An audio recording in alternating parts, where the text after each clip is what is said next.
Having your dreams comes true. It starts with the initial. So God gives us dreams and visions and ideas. People buy into the leader before they buy into the vision.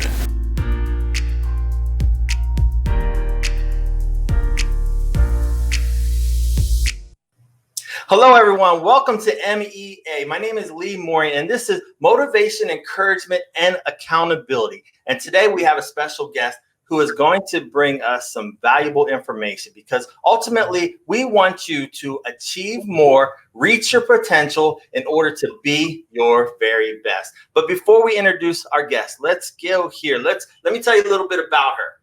So she is the owner of Financial T.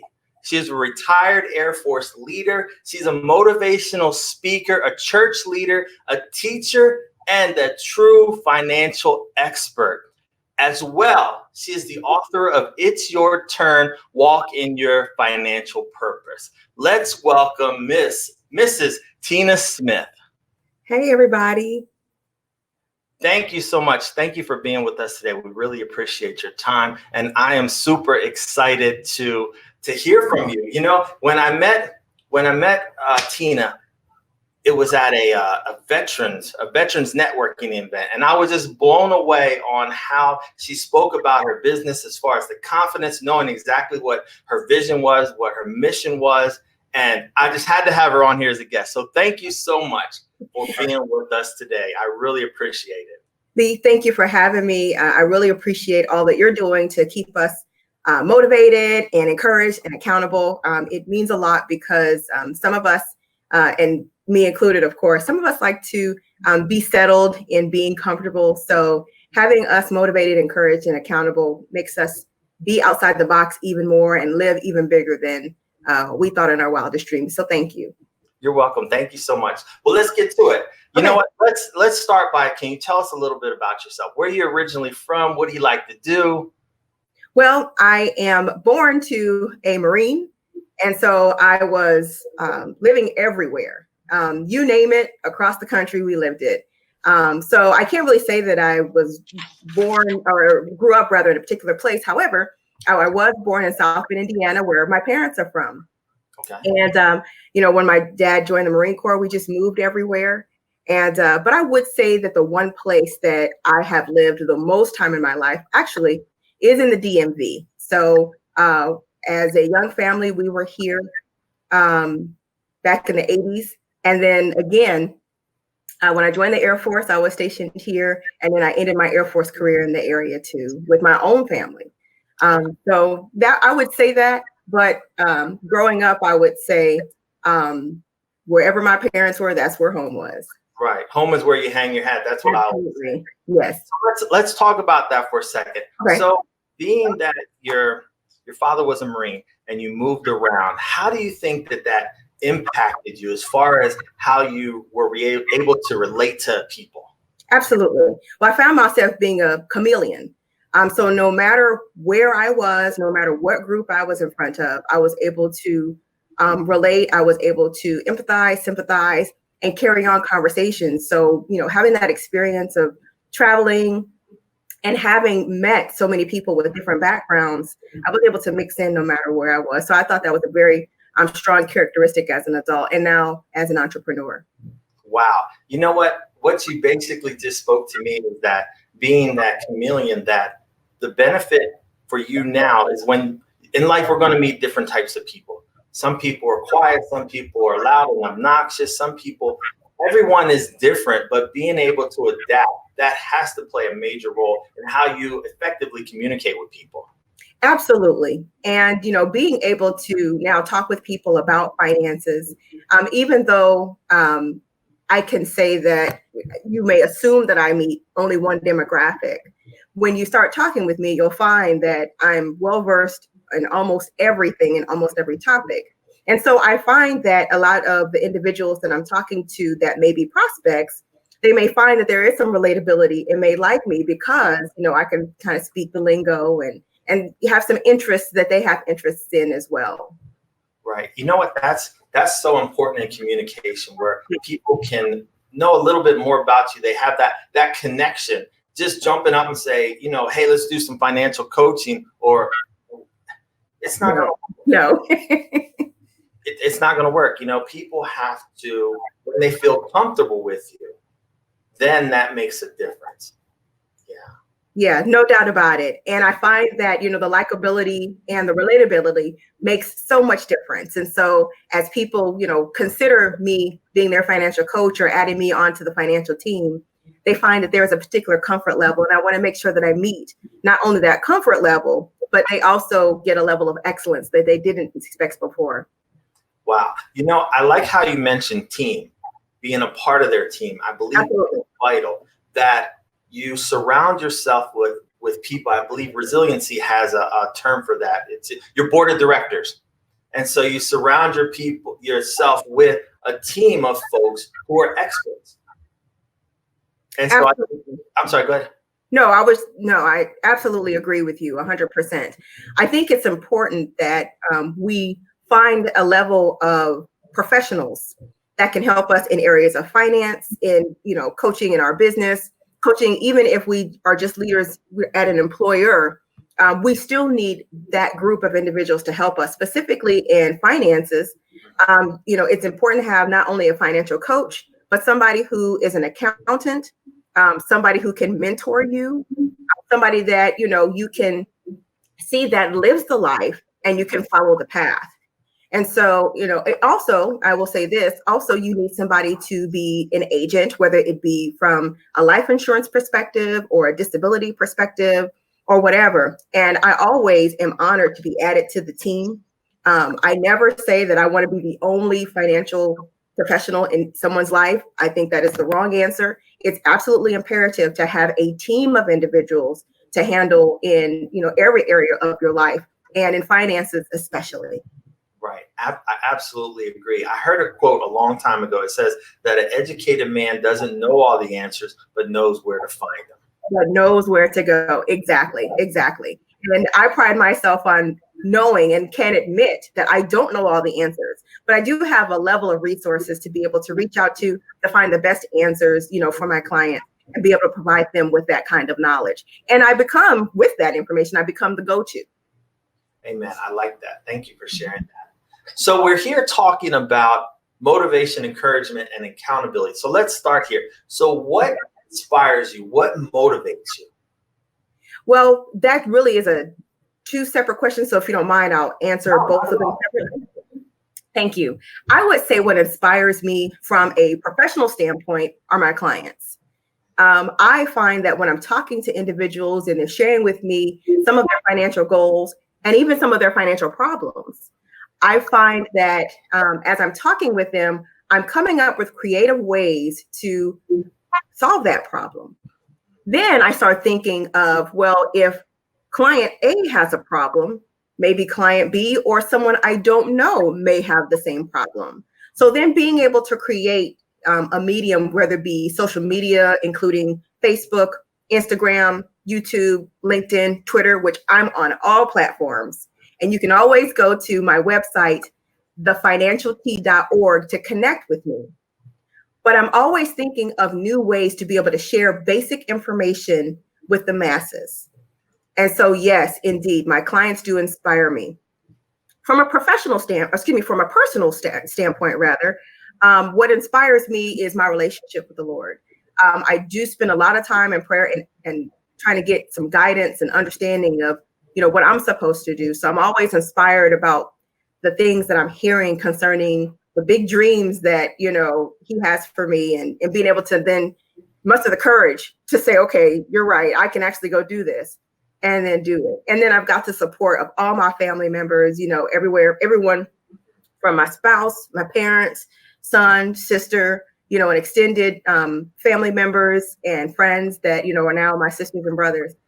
So I'm always inspired by that. Now, what motivates me is, I would say, I love listening. I'm a financial educator, so that's just what I do. So I really love listening to others teach on finance, as well as, reading good books about finances. And actually, the book that I've written, which is It's Your Turn, Walk in Your Financial Purpose, You can also obtain that on my website, again, thefinancialt.org. But when I read the Bible, it's funny that money is the most talked about topic that Jesus speaks on. And so, listening to those types of teachings really motivate me to be able to say, you know what, I can share that good word in a practical sense. And so it's very important that people understand that finances and managing them aren't rocket science. It's just a matter of being able to say it in a way that is inspirational and motivational, encouraging, and having someone accountable would really be helpful in everyone's financial life. So that motivates me from a professional standpoint. Personal, my family members motivate me. I start telling them some of the things that I'm hearing about the lofty things I'm supposed to be doing. And, they're in my corner 1,000%. And, I have a lot of accountability around me to say, hey, you were supposed to do this. Did you? And, sometimes I say yes, and sometimes I just hang my head. And then I get right to it, so I put that, on my calendar, make sure that I accomplish that as well. So those are things that inspire and motivate me professionally and personally. Wow. Thank you for sharing that. You know what? I need to go back to the beginning where you started. You talked about the clients inspiring. Yes. And there's one thing that I want our viewers to get out of that segment. You talked about when you're with your clients, you're able to be creative in the ways that you solve their issues. Yeah. And I believe that when you have to be creative, it sharpens your mind. It sharpens your spirit. It takes you to the next level. So what are your thoughts about that? Well, no, you're absolutely right. And what I find is that when I'm focused on, solving my clients' problems, I explore different ways to solve that problem. And what I find that my clients appreciate about me is that I don't come with one solution. I'll come with multiple solutions and multiple methods to solve the problem. And then educate the client on what my recommendations are. And then my client can make the choice. The recommendations that I provide to my clients are you either win, or you win. Those are the options. So no matter what option my client chooses, they win, but it's in a way that they feel most comfortable. So, you're absolutely right. When I get focused, I am thinking of new ways all the time to solve, problems. And there's a level of thinking outside the box that I'm not sure that has been tapped in the financial industry yet. And so I'm just continuing to be sharpened by seeing, clients with different kinds of goals and different kinds of problems. And so the more that I speak with them and the more that I learn from them, I'm actually to then give back and educate on how to solve the problems. Wow, I like that. That's really good. Thank you. You talked about earlier, we talked about the team, and then we went on to talk about your relationship with God and what motivates you. And the thought that came to my mind is about seeking godly counsel. Absolutely. And yes. Can you speak on that for a second? Yeah. The funny thing is, again, my book actually talks about that. It talks about the importance of making sure that you have individuals in your corner that are for you, that want to see you win. And then with us as Christians, I believe it's so important that not only are we believers, but we're competent believers. And so when individuals want to go seek counsel, they can actually, especially in the faith, they can start looking to their brothers and sisters to be able to help solve problems. So, in situations to where someone wants to solve, whatever kind of problem it is, I think people should be more open to connecting with professionals in a particular field, whether it be psychiatry, whether it be in finances, whether it be in, coaching, whether it be business coaching or personal coaching, fitness. It could be anything, but individuals should be more open to find those that are competent in that field. And to me, that is so important. So not just being, a believer, but competent individual, someone who, no matter who whether it be Christian or not, would become the go-to.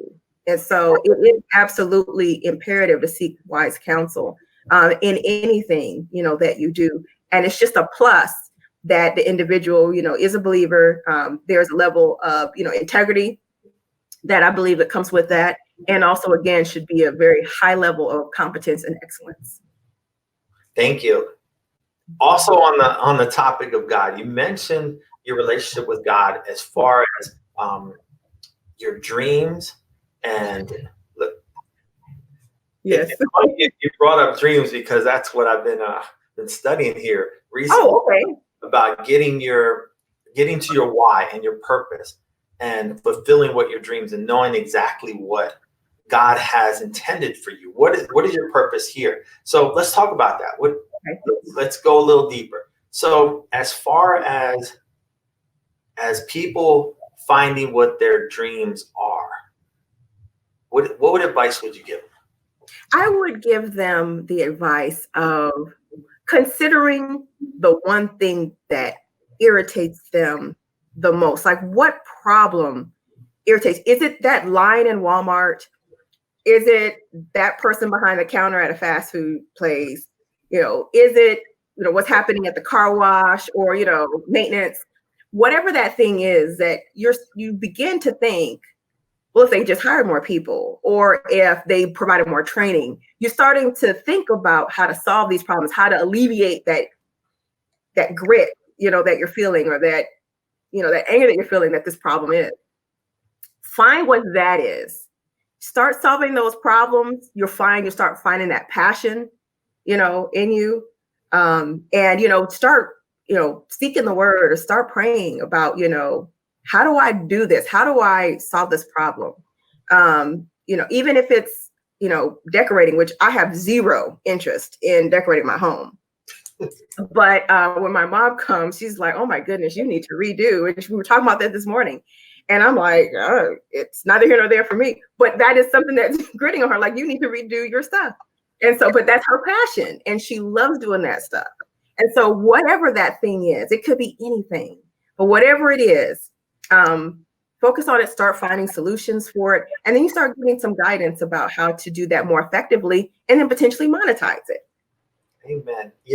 That it's so amazing that you talk about, I'm glad you touched that. What irritates you the most, because that is something that I tell people all the time. I know that for me, I'm moving into ministry consulting. And Right. when we go into a church service, I am just looking for what, irritates. It's funny because one church I went into, and the only thing that I could see that bothered me was their cross was like a hologram, but it was over to the side on the side wall. It wasn't on the front wall. Right in the center, like you would expect. I'm sitting there looking for everything, and the only thing was their cross was on the side. Mm-hmm. And I was like, and so while I was looking over there at the side, I saw a young man sitting way up in the congregation, and he had his foot on the seat. Mm-hmm. And that was the only thing. I'm like, you gotta be kidding. So yeah, I'm glad you mentioned that find out what irritates you. Yeah. And it's easy to do. Like you said, no matter where you go, you'll go into Walmart, you will find that one thing that irritates you. Yeah. Wow, and that's your passion. That's your passion. And I will say this too, and I'm not picking on Walmart. I don't want to make anyone feel as though I have anything against it. I don't. I frequent Walmart as necessary. But I will tell you one of the experience that I've had in going to a store like Walmart. I found that one thing that irritated me as a shopper when I was shopping for our son, who is now 14 and wearing, of course, men's sizes when he wasn't, when he was younger, I found that it was very hard and exhausting to go into a store, try to find, jeans or shirts or something like that. And you have to go through the sizes like a million times to find the right size for your child. I went into one store and somehow, some way, they found a way to size all of the kids' clothes from smallest to largest. So I can look at the rack and be able to tell by the length of the jean or the pant that, the backside of this would have my son's size. I don't have to start from the front and try to funnel through. Right. So I was like, whoever thought of this, amazing. That's that person's gift because they were leaving moms like me from going through the whole, in that much time, I was able to pick out whatever, my son needed versus being in there 30, 45 minutes, maybe even an hour. 15 minutes I was gone because I was able to get the sizes. So that person's organizational skills and said, you know what, it probably would help shoppers if we did this. Oh, thank you. Yeah. Or they were mom like you and they just said, it irritates me when I have to come in here exactly stacks and stacks because they're not like some stores will when they fold them, they'll put them here. And so you look on the end and you can see but sometimes they're out of order and you're like, okay, size, you're going down. Then you don't see. Yeah, I know what you mean. Yeah. Yes. That person is a millionaire. Yeah, somebody found that thing and said, I can fix that. Right. I'm like, that would irritate you. Now, words of advice: to find your dream, the key is to whatever irritates you the most. Write down a list of the things that irritate you. Yes, and then start seeing about solving those problems. And you'll find that as you start presenting those problems, even to your inner circle, what in my industry would be called market research, but start letting people know kind of what the solutions are.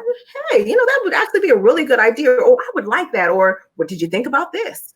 Right. And as you start finding out, the needs of the folks, before you know it, you're a business owner. I like how you mentioned the market research. And let's be clear for folks, because you're like, you know what, I can't do that. Let's go with the simplicity. You have a family gathering. Yep. Do some market research with your family. Yep, exactly. Ideas. Your family should be your biggest supporters. Bring up ideas. You're sitting around the table and you have an idea. Hey, I want to rearrange the way they line up clothes in the store. What do you all think about it? Mm-hmm. That's market research. It didn't cost you anything. Your family's already there. Yep, absolutely. And you'll find that, they'll be able to give you honest and open and transparent answers about what your ideas are. And then, that always time to go back to the lab and retweak. Right. Yeah. And when you talk about that feedback, when you have, sometimes you can have an idea that is so good. However, you may not see it from the other side, another perspective. So talking with folks, starting with your family, starting with your friends to bring up those ideas, have discussions about it. I read a quote this week. It said that if you're not talking about money with your friends, you need to get new friends. Get new friends, please. Please get new friends. Please. And it's not, because, there's the bouginess or anything to it. That's not it. Right. But I have a quote or maybe even a hashtag. FDLFRB. Friends don't let friends retire broke. I like that. And so it's a matter of, us sharpening one another, and in my circle, I just happen to be the one to be able to sharpen in that area. Right. But I get sharpened a lot in other areas. Yeah. I always live by this. I don't want to be the smartest person in the room. No, only in some rooms, but then I need to get out that room and go learn something else. And learning is a big key. It's a constant.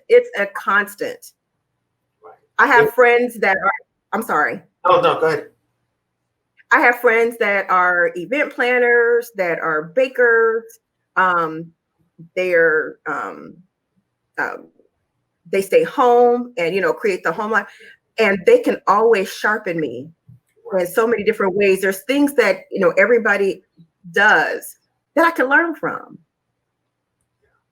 It's interesting you mentioned that because it brings up a memory of, I had a friend once and they like to do a lot of self-study. Mm-hmm. And they didn't want to necessarily share their ideas. They thought it was okay to self-study. And we sat down one time because they, wanted to share. And with them doing their self study, their view was a little distorted, and it wasn't so accurate. Right. So having, we go back to the Bible. The Bible talks about iron sharpening iron. Absolutely. Absolutely. So you have to be around other people who are progressing. I believe that you should have three sets of people in your life, people that are where you are. Yep.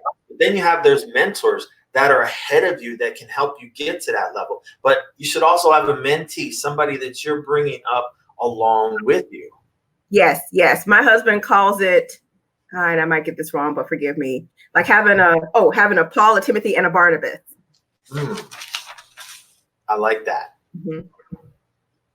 I'm writing somebody that you're accountable to, that is mentoring you, somebody who is alongside you running the same race, and then somebody who is looking up to you, for that guidance and whatnot. So it's a constant train, of individuals that are, going along, and it's all about, reaching back, right, to help somebody else to achieve.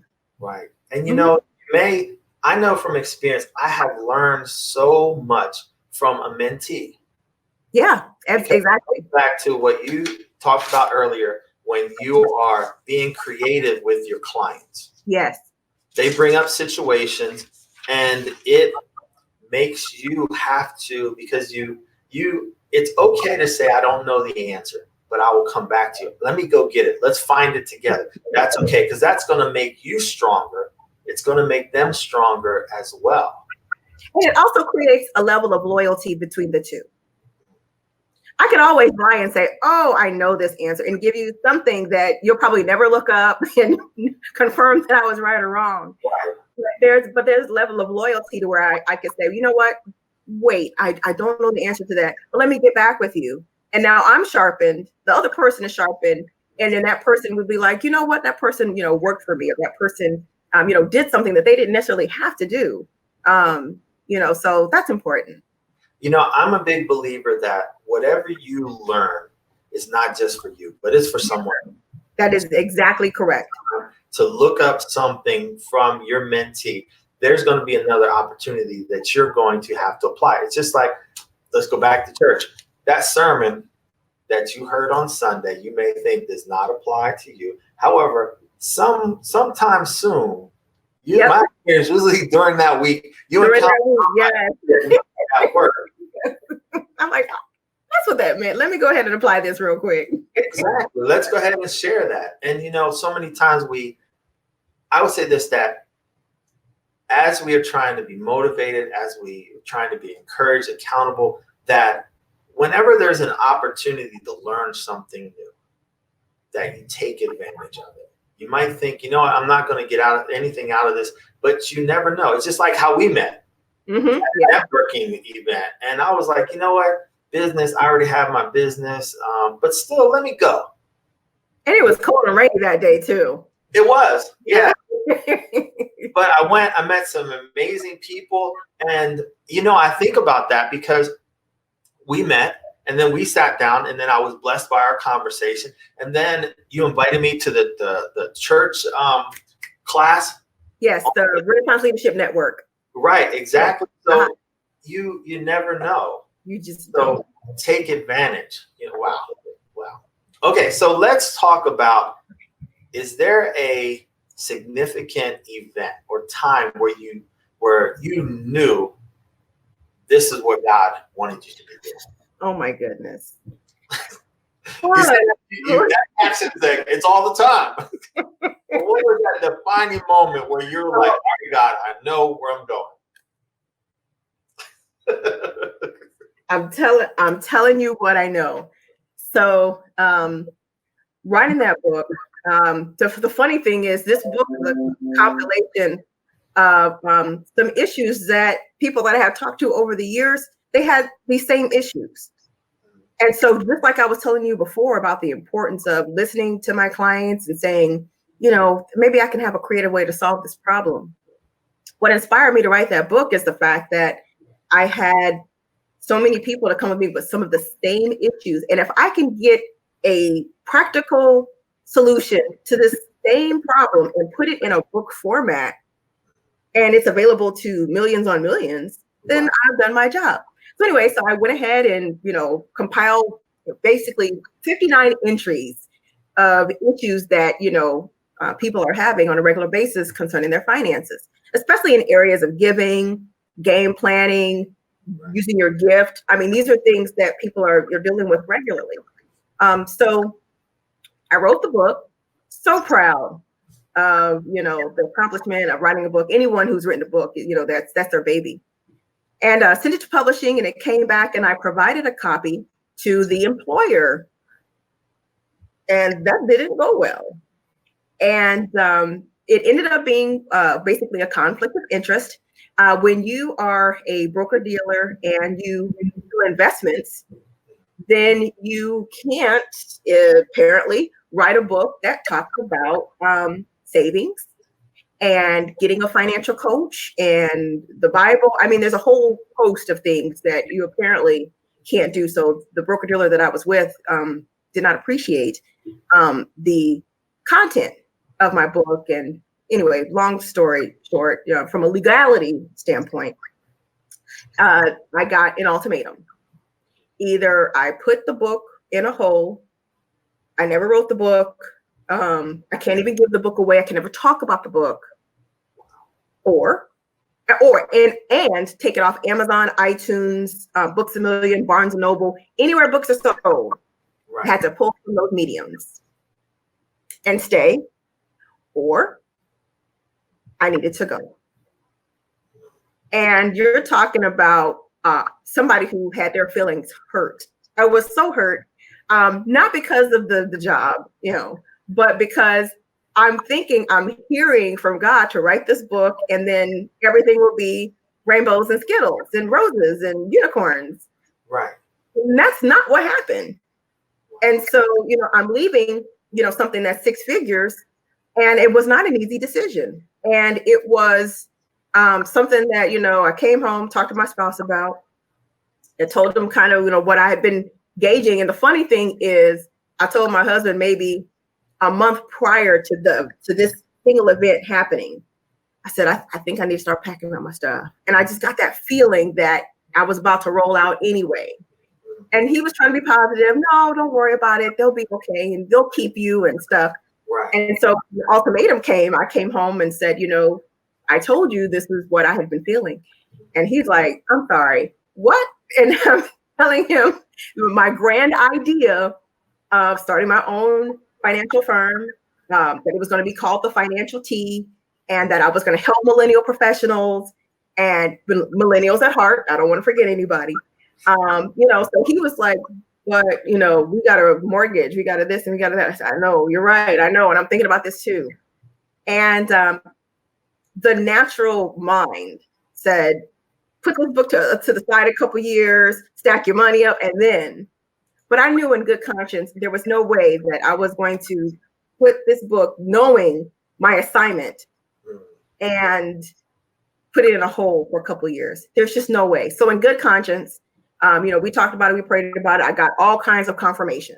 So I didn't just leave. I got all kinds of confirmation. And the way that we work anyway, we always save. So if the day ever came, which it did, right, for if I wanted to walk away or needed to or whatever, that we were financially okay. And made the decision. And I tell you, there is no level of peace that peace that I have, no price could be put on that. Zero. And so even though it was a very dark day or a series of dark days that I thought, again, I heard from the Lord and I'm just going to walk on and it's going to be sunshine and rainbow Skittles and no. But as I walked through that season, I found that I'm absolutely doing the exact right thing that I'm supposed to do. And now the opportunities that I have in front of me are way more than the opportunities that I left behind. And so when I'm thinking about, Lord, you're my provider and stuff like that, I'm like, I don't know how you're going to do this. And from opportunities to, not only have coaching clients, but then also going into organizations and teaching employees how to optimize their 401k, which takes the tax bill down for the employer. I mean, I have, there's potential for contracts for that I wouldn't have had back then. And so the level of using that gift that I'm using, the opportunity to gain more than I did if I was with an employer, but I would have never been able to see that had I not chosen the path that was directed for me, because I didn't want to do that. I wanted to stay comfortable. I wanted to stay out the limelight, and that's not where I'm supposed to be. So that is the one single defining moment that I would say that determined for me if I am indeed, walking in the purpose that I'm supposed to. And I am. Wow. I'm so glad that you shared that story. I heard so many themes in there. I heard, there's a season of preparation. Yeah, absolutely. Yes. And I think that is important, because when we step in our calling, when we chase our dreams, when we go after that, what God has for it, we have to prepare. And we do. And so yes. You have been prepared for that when you stepped out. Not only you prepared as far as your knowledge base, but then your own finances. And so then another theme I heard there is faith. Yes. Oh my goodness. Knowing that you were stepping into what God had for you, what God wanted. And that takes a lot of faith, because like you said, you're giving up your job, your livelihood. Mm-hmm. Yeah. And we have not lacked. Amen. We've calmed down. I don't want to make it sound like that we had the same lifestyle. Let's not be, Right. Be real now. We've minimalized, if you will. But I'm telling you, it has been a blessing being able to, move in freedom and move in the creativity and being able to solve problems. And again, the opportunities ahead is just amazing. Wow. You know what? We got to touch on that creativity again, because I recently was at a men's conference and they talked about that we serve a God who is very creative. He created the earth. He created all these different types of animals. That's a level of creativity right there. And so just stepping into that fullness is just amazing. I like how you talk, I like how you talk about getting confirmation as well. And I think that that's important absolutely. When you are in a relationship, we're just going to talk about God for a second, that when you're in a relationship with God, that you're constantly speaking with him in prayer, and through fasting, through reading your word, through fellowshipping with others, which is very important. That's the iron sharpened iron, which we talked about earlier. Absolutely. If you're listening to this, okay, we may not say God on each and every item. However, it's all based on biblical principles. Yes. Which, if you look at any person who is teaching anything about leadership that is sound doctrine, it is going back to the Bible. 100. So if you think you're learning something that's not it's there. They're just not saying. Right. I had a chaplain once, and he said this. We were at a marriage retreat, and he said, I want to tell you a story from a book of stories. And he opened up the Bible and he read. He didn't have to say John 3:16. He just went to the Bible and read a story from a book of stories. Mm-hmm. So there's so many sound principles there. And so this is just a testimony of how when you apply them to your life, you will have just such a peace. Yes. Yes, period. And the funny thing is, when you talked about confirmation, so I was explaining to some of my friends who are my clients, explaining, this is, what happened. And so, it seemed like on cue in different, settings, one would go, isn't that what you've been teaching us this whole time? And I'm like, well, right. You were doing market research at home. Right. Family reunion. Tina's over there doing market research. Isn't this what you've been teaching us to do? And I'm like, I guess, and it just never occurred to me that I would have to use those same pieces of advice that I provided to my clients on myself. And, they ended up encouraging me Wow. that I was doing the right thing, all predicated on what I had been teaching them. Amen. Amen. I like that. So let's talk about this. Before we wrap up, I just want to touch one thing. So Okay. you writing your book, there are so many people out there that have a book in them. Oh my goodness, yes. So what advice would you give them? Well, if I may, I'm going to advertise the fact that I've got an event coming up with a couple of other authors in November. So November 14th, we are doing the Love, Life, and Literacy Empowerment Conference that's going to be held in Montclair, Virginia. Okay. So I definitely want to make sure that I shout that out. My friends and fellow authors, Shanita Nolan and Karen Gahn, will be joining me, and we're going to be talking about things of this nature. But just to give you a little short, quick tease, if you will, what I would recommend to anybody who has a book, and each one of us has a book inside of them, each one of us, we have that story that will be able to be shared with somebody who needs us. And I always say, when you keep your gift to yourself, those of us who need your gift, we're suffering. So stop holding your gift. It's never been for you. It's been for the rest of us who need, your guidance and your testimony and your story, so that we can know when we have hope and encouragement to get through it as well. But what I always say to anybody who is even thinking about writing a book, just write it down. It does not have to be perfect. It does not have to be in chapters when it comes out. It doesn't even have to be edited when it comes out. Just write. You can always go back and say, oh, I would have put this piece here. And you can always organize it and edit it later, but just get it out. Just start writing. And it's even easy to where you can just take your phone. I know it's not an iPhone.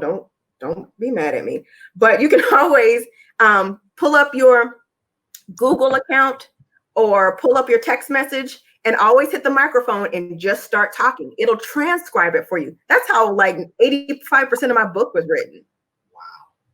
Yeah, just being in the car, just start talking about, the things that I want to talk about. I would come home from a client meeting and be like, oh, I can't believe that, this happened to this individual, or this person that didn't become my client thought this way about money. Like, why would I want to leave something to my kids? I'm like, excuse me? My mind was blown. I'm like, not even your grandbabies? What's happening here? But so that irritated me a lot. And so that was one of the entries in my book, based on that conversation that I had with an individual. And so I'm just on the way home, fuming, talking about how this person didn't want to leave a legacy for the children, the grandchildren, et cetera. And it came out in the book. So, and I just talked, I'm venting, and I'm talking, and then I packaged it really, really nicely later. I packaged it, I promise. It's a nice package, but when it came out, I had a lot of stuff that I wanted to say that never made it to the book because it just wasn't appropriate. Mm-hmm. Right. But these are my thoughts and feelings, and I want it to be, practical, factual, and biblically based. So, but yeah, just write. It doesn't have to be perfect when it comes out. That's not the point. We'll package it and edit later. It's all good. I love how you say that. Just write it down. You have to start somewhere. It starts with that first step. Just start. And you know what? You brought up something else that let's touch on for a second. That when you're in the car, you can just video record. Recently, I've been reading about we get all these ideas, and so many times we forget them. Mm-hmm. It's important to keep something next to you where you can always be writing. They say you get the most ideas when you're in the shower, when you're about to go to bed at night, when you wake up first thing in the morning, when you're driving, when you're alone. Keep something there so you can record your message. They even have notebooks that you can take in the shower with you that you can pin on the wall. Oh, wow. Like $11. And it comes with a pen, a marker that you can write in water. And so it's important to keep something with you so you can jot down these ideas, because you never know when God is going to give you something. It's funny. I'll share a quick testimony. I've been praying about doing a play, a gospel play. Okay. I'm a playwright. And so I was looking for, so God put it on my heart. I asked for confirmation, and I was like, God, if you want me to do this play, this person who I never talked to is going to reach out to me in some fashion. 2 days later, that person sent me an instant message. So I was like, all right, God. Then I was like, nah, you really wasn't telling me to do that. So yesterday I'm at church, and during praise and worship, they started singing the first song, and God just put this idea of a title for the play. I'm like, okay, cool, that's good. I could have thought of that on my own, but yeah. Next thing you know, the whole church is basically praising God. I mean, just the most action, the most just celebration. And I just sat down and pulled out my little iPad, and I wrote a play in the span of 2 worship songs.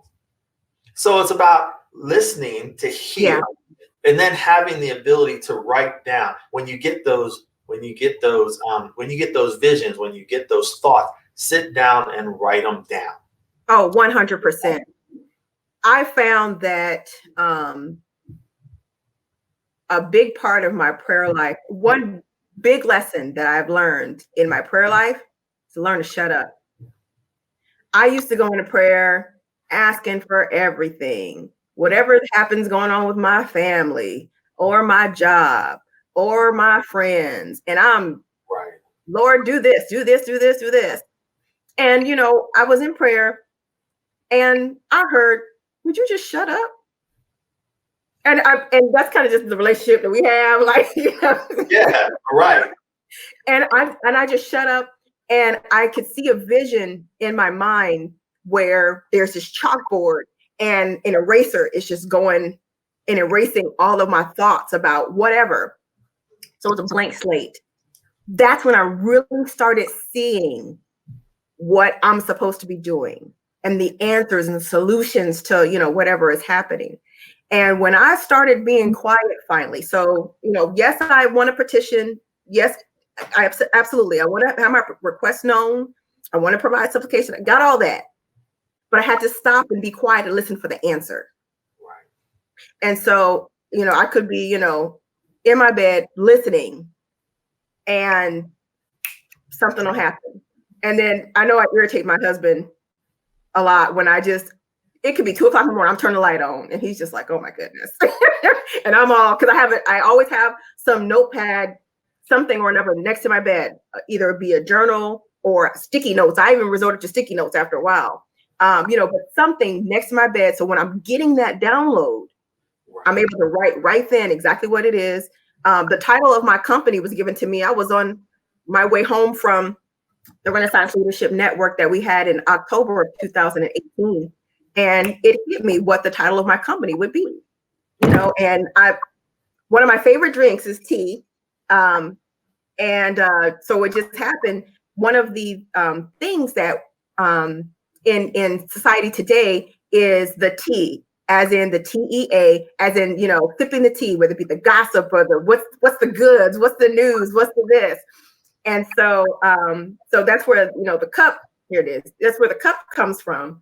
But so when my name will always be Tina. So I thought I could put TEA, but if that phases out, then what do I have? Right. So I just use the letter T. And so when you talk with me, you're always sipping some financial tea, because my mind is always thinking about, finances and how to solve, a money problem or whatever.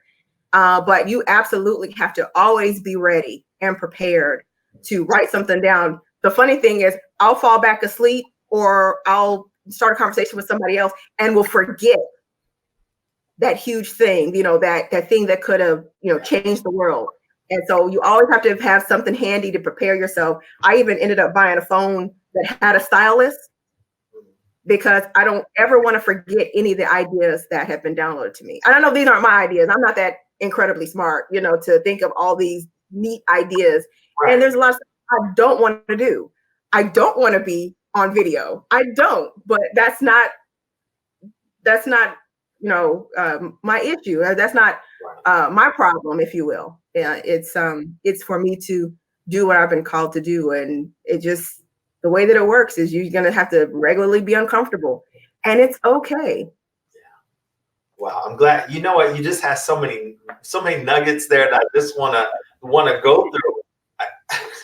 You know, we got to talk about a couple things here, because Okay. you got to let people know. You mentioned about vision. Yeah.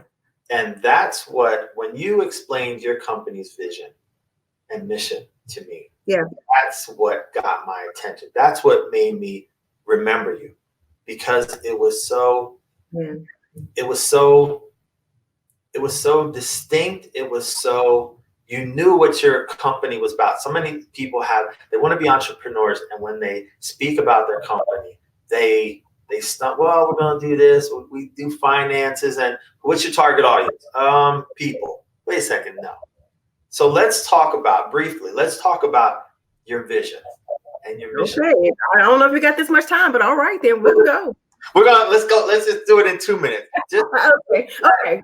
I'll shrink it. No problem. What I'm trying to emphasize here is the importance, because if we look at a vision for our company or our endeavors, yeah, I'm a believer that we also have to know, like we talked about earlier, the why and the purpose for our own lives, and having a vision and mission for our own lives. But the way you convey your vision and mission of your company is just so profound. And I think that sharing that with others will let them see that example of what they should be walking around with their head held high, that they're confident in knowing what the calling is on their life, and that their dreams are coming to fruition. Yeah, no doubt about it. So for me, working in the financial industry for a few years, I found my why quickly. What irritated me the most and what I wanted to do to solve the problem. I found that out quite quickly. My problem was the who. I found that because I had a financial coach in my life starting at age 25, that it made such a big difference. I recognize that majority of the financial industries, again, here's the irritation. You hear from doing your market research, and it could be, dinner with friends. Tina, where were you 20 years ago when I was 20? Or, when I was in high school? Or, you know what? My kid needs to hear what you have to say. And so thinking about, and, the kid could be, a millennial professional as well. So thinking about, hearing what was missing. Oh, I have no idea how to operate my employee benefit. Okay, well, I'm sure if it's you, somebody else like you don't know that either. So let's start forming how we can, put this in a package. So ended up being my who. I found that because individuals are getting into more student debt, I found that their dreams are being crushed and they're just doing whatever. And finding and understanding that when you have a financial coach in your life at a young age, by the time you get our age, your entire life could be different. The legacy leaving, not that our parents and grandparents didn't want to leave a legacy, but now there's a how. And so us being able to define the who is going to be super key. I recommend people all the time to find, what their niche is and create their pitch to their niche. So that's, how you and I met. And so thinking about who I wanted to help the most. And I do recognize, which is another thing that grit me. And so I'm starting to think about how to solve the problem. Big corporations don't want to talk to individuals who have a lower, if you will, income or a lower net worth. These millennial professionals are being left out because, they're not getting married, soon. They're not having children, all the time soon. A lot of them are, focused on getting their career going so they can, build for their families, their future families. And so they're not coming out making $100,000 or, having a net worth of, 2.5 million. They don't have it. And so these individuals are being ignored. And if there's anything that I can change on my watch, is that. And so I found what irritated me the most. So there was a lot of stuff that irritated me. And the fact that, people were having problems. But I wanted to, what was that group of individuals that I wanted to help the most? Because it hurt me the most that, people weren't paying them any attention because they didn't have this large net worth, this large income, but still wanted and needed help. So that's, I would encourage individuals to start even getting it down. What you get your why, find your who. And I can be in a room full of 100 people. I'm only looking for those millennial professionals, the people I'm looking for to talk to. And I'll go and talk to them. And they're like, you know what? Wow. I have been calling individuals, or calling agencies, and they said I didn't make enough money, or they said I didn't have a big enough net worth. So thank you for, what you do. And then other people, that are outside of that, that demographic will come talk to me, either asking me about themselves, which is fine. I help everybody, but, targeting those individuals. And I get a lot of parents who said, my son or daughter, they're starting, their new job. If I had somebody like you when I was their age, so I'm going to funnel you to, that person. So highly recommend finding the who. Highly recommend finding the who. And you'll start to see that you'll actually be more of a help and a better contributor when you find that who. That passion will come out of you. You'll create that loyalty. You'll create that referral base. I mean, it's what it is. Right. Wow. Thank you for sharing that. I think the most important thing that I picked up out of that is that you find your niche. And like you said, when you go into a room, no matter who's in there, your who. It's millennials. Yes. And so many times you say, I want to start a business. I want to be an entrepreneur. And I want to reach out to everyone. It's like being a photographer who wants to take baby pictures and weddings and animals and right. They want to do real estate and they want to do headshots. And whoa, come on. You cannot, what's that saying? Jack of all trades, master of none? Master of nothing, exactly. Exactly. Yeah. Hone your craft, find that niche. And stay there. And stay there. And focus in that area, yes. Yeah.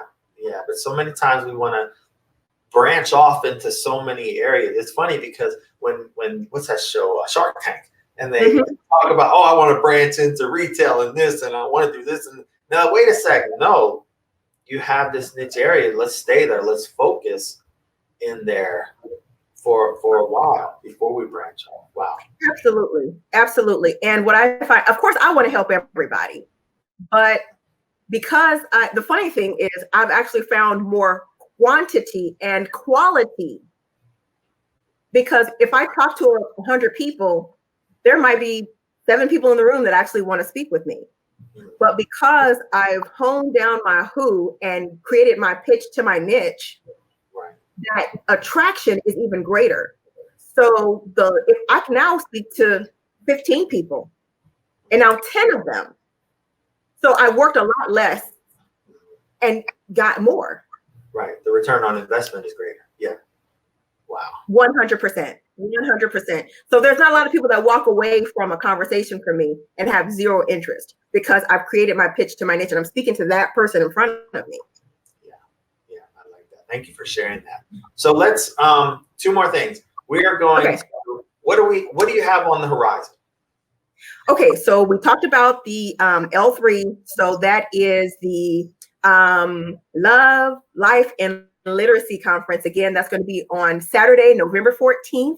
That is going to be in Montclair. More information to follow. Of course, I will keep you abreast, and you can update your listeners at all times. So I'm really excited about that. So we're going to talk about the love that we have about whatever topic that we're dealing with. We're also going to talk about life. Things happen and how we, overcome those things, especially and putting them in a book and how to do that. So I'm really excited about that conference. I also have in August the Veterans Biz Up conference. So I'm going to be a speaker there. I'm so excited about that because you're a veteran, I'm a veteran, and there are a lot of veterans who get out the military and want to start their business or have just started their business and would be awesome to talk with another veteran who is doing, again, we're reaching back. That's the whole bit. And so being able to talk with them and inspire them, because I feel like if I can do it, anybody can do it. So just want to be able to give that encouragement. I also have what's coming up in February. I'm doing a make dollars make sense, just like this says right here. I'm having a Make Dollars Make Sense seminar. That is going to be hosted by Shalita Winfield Duke. That is going to be in Woodbridge. I'll tell you a little bit more information about that. I have that about to go on my social media page if that hadn't already. I'll definitely keep you updated. But that's going to happen on Saturday, February 22nd in Woodbridge, Virginia. So if you're in the DMV, I got 3 events coming up, 4 tour. I've got other things coming up, but I need to firm them up before I provide information. But the next thing on my list is the 22nd of February in Woodbridge. We're going to do Make Dollars Make Sense. We're going to finally get this together here. So I'm super excited and be able to talk about, and the funny thing you mentioned earlier was about the why. I want to get people to start thinking about why their finances are where they are, but then why they would be motivated to do something about it. And so a lot of people, they spend their money frivolously, not understanding that if they were able to figure out what their why was exactly, then that would motivate them to stop doing stupid stuff. I'm guilty of stupid stuff. And so just being able to say, I remember that club. Yeah. So, and in my book, I pick on Starbucks because I was going literally 30 days a month. And there are no 30 days in February, but dagnabbit, I made a way to be there 30 times anyway. And so, I found what my why was and said, you know what, it's not worth it. So anyway, I'll be talking about that February 22nd at the Make Dollars Make Sense, hosted by Shalita Winfield Duke. So I'm super excited about that. Awesome. So we will have all that information out on our Facebook page. Yes, as absolutely. you provided to us. We'll send it on out there. So we are going to wrap this up. And so it was so great speaking to you. Any final thoughts? I just want to encourage your listeners that whatever they're hearing, whatever they're sensing, write it down, put a plan to it. Don't delay. Now is always the best time to start moving toward your business, moving toward your idea. It's always the right time. I recognize you might have a great job. That great job is not going to always exist. Then what? So make sure you're starting to move toward that way now. So, the unfortunate thing is when you leave your job, they're already hiring to replace you. But when you have your own business and you have your own niche and your own pitch, your own thing in your own lane, nobody can push you out of it. There's one thing that is in you that we need, and nobody else can fulfill it. Nobody. So just want to encourage, all the entrepreneurs to do something and start today. It's always the best time is to start today. Amen. Thank you so much. Thank you for having me. This has been awesome. Thank you for all the nuggets, the boulders that you dropped on us today of information. We really appreciate it. So much. Once again, I'm leemooring, and this has been motivation, encouragement, and accountability, where we want you to achieve more, reach your potential in order to be your very best. Talk to you soon.